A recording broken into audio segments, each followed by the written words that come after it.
কে জানে কোনটা সঠিক। এদিকে হাতে আছে আর মাত্র একটি বর। কি করবে এখন সে? আরে এখানে তো দুটি রাস্তা।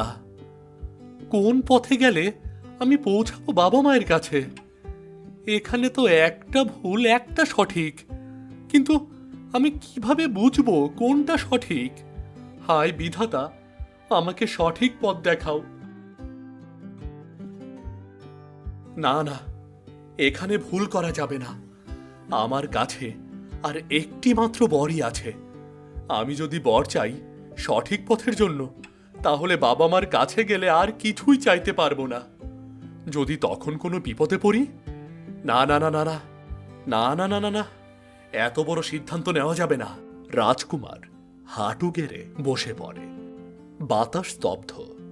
সময়ের দর্পণে দাঁড়িয়ে রাজকুমার উপলব্ধি করল, বর চাওয়া মানেই এই মুহূর্তের জন্য লাভ, কিন্তু পরে যদি কোনো সমস্যা হয়, এখন এই বর ব্যবহার করলে যদি মা বাবা ফিরতে না চায়, যদি দরকার পড়ে আরো একটি বর, তাহলে কি করব?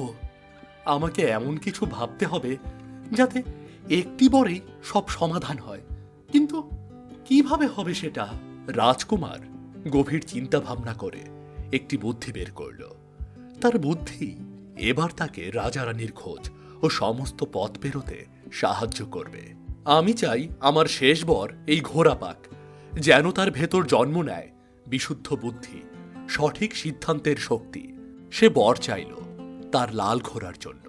বলল, এই ঘোড়াকে দাও এমন জ্ঞান, এমন দৃষ্টিশক্তি, যাতে সে আমার হয়ে সঠিক সিদ্ধান্ত নিতে পারে। আকাশ যেন